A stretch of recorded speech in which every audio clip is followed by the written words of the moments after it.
مرہٹوں کے ساتھ برطانوی جدوجہد ہندوستان میں برطانوی ایسٹ انڈیا کمپنی اور مراٹھا سلطنت کے درمیان لڑے جانے والے تنازعات کا ایک سلسلہ تھا۔ یہ تنازعہ 1758 میں شروع ہوا اور 1818 تک جاری رہا۔ بالآخر انگریز کامیاب ہوئے اور 1818 تک انہوں نے ہندوستان کے بیشتر حصوں پر مضبوطی سے اپنا تسلط قائم کیا۔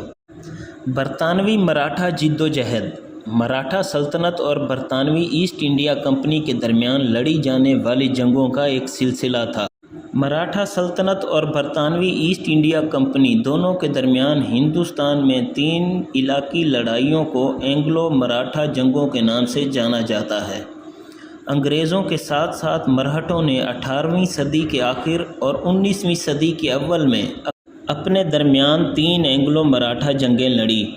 ایسٹ انڈیا کمپنی کی حکمرانی میں انگریز بھی اس وقت ہندوستان میں اپنے علاقے کو بڑھا رہے تھے۔ جیسے ہی مغل سلطنت کا خاتمہ ہوا، مرہٹوں کو، جو سلطنت کے سب سے زیادہ مستقل مخالفین میں سے ایک تھا، کو اقتدار میں آنے کا موقع ملا۔ انہوں نے زمین کے ایک بڑے رقبے پر حکومت کی اور ان علاقوں سے خراج وصول کیا جو براہ راست ان کے کنٹرول میں نہیں تھے۔ وہ 18ویں صدی کے وسط تک لاہور میں تھے، شمالی ہند کی سلطنت کے حکمران ہونے اور مغل دربار میں کنگ میکر کے طور پر کام کرنے کے بارے میں سوچ رہے تھے۔ تو دوستو، بات کرتے ہیں پہلی اینگلو مراٹھا جنگ کے بارے میں۔ مرہٹوں کے داخلی اور خارجی معاملات میں انگریزوں کی بڑھتی ہوئی مداخلت نیز مادھوراؤ اور رگھوناتھ راؤ کے درمیان اقتدار کی کشمکش پہلی مراٹھا جنگ کی اہم وجہ تھی۔ پیشوا مادھوراؤ کے چھوٹے بھائی نارائن راؤ ان کی موت کے بعد پیشوا کے طور پر ان کے جانشین ہوئے، حالانکہ یہ ان کے چچا رگھوناتھ راؤ تھے جو پیشوا بننا چاہتے تھے۔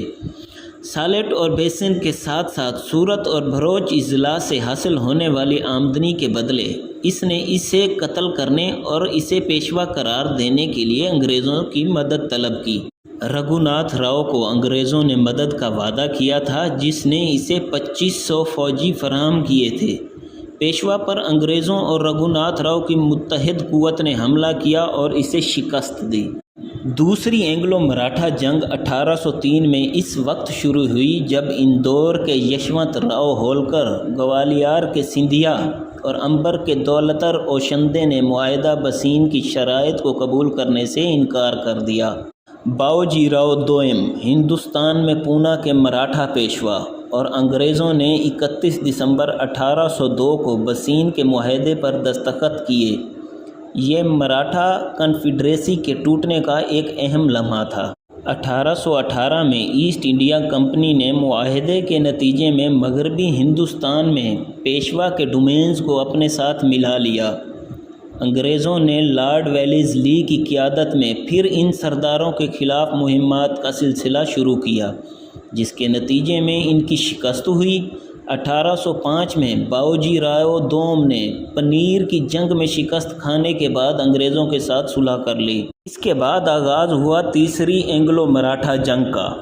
مرہٹوں کی اپنے کھوئے ہوئے علاقے پر دوبارہ قبضہ کرنے کی خواہش میں اضافہ اور مراٹھا امر اور سرداروں پر انگریزوں کا حد سے زیادہ کنٹرول انگریزوں اور مراٹھوں کے درمیان تیسرے اور آخری تنازع کی 2 بنیادی وجوہات تھیں۔ پنڈاریوں کے ساتھ انگریزوں کی جنگ، جن کے بارے میں انگریزوں کا خیال تھا کہ مرہٹوں کی حفاظت کی جا رہی ہے، اس تنازع کی ایک اور وجہ تھی۔ 1817 اور 1818 کے دوران مہاراشٹر اور آس پاس کے علاقوں میں لڑائی ہوئی۔ مراٹھا سرداروں کو اشٹی، ناگپور اور ماہی پور جیسے مقامات پر مارا پیٹا گیا، جب پیشوا نے نومبر 1817 میں برطانوی ریزیڈنسی پر حملہ کیا۔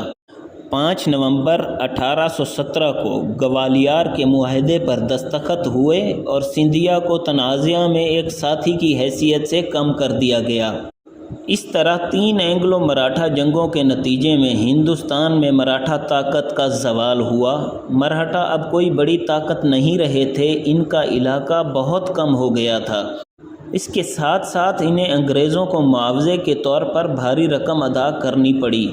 مراٹھا کی معیشت بری طرح تباہ ہو گئی تھی۔ اور وہ اس سے کبھی نہیں نکلے۔ جہاں تک انگریزوں کا تعلق ہے، ان جنگوں نے انہیں ہندوستان میں اپنی پوزیشن مستحکم کرنے میں مدد کی اور ان کی مزید توسیع کی راہ ہموار کی۔ اس طرح پہلی، دوسری اور تیسری اینگلو مراٹھا جنگیں ہندوستان میں تمام اہم تاریخی واقعات تھیں۔ انگریزوں نے اس وقت مغلیہ سلطنت کا کنٹرول حاصل کر لیا تھا۔ دوسری طرف انگریز اب بھی جنوب میں مراٹھا سرداروں کے زیر انتظام علاقوں پر قبضہ کرنے میں ناکام تھے۔ شاہی ریاستوں کے ساتھ معاہدوں کے نتیجے میں انگریزوں نے ہندوستان میں اہم اثاثے اور علاقے حاصل کیے اور ہندوستان بلا شبہ برطانوی سلطنت کے تاج میں ایک زیور تھا۔ ان تنازعات کے نتیجے میں مراٹھا سلطنت کا خاتمہ ہوا۔ ہندوستان پر مکمل طور پر انگریزوں کی حکومت تھی۔ در حقیقت ہندوستان جنگوں کے بعد برطانوی ملکیت بن گیا۔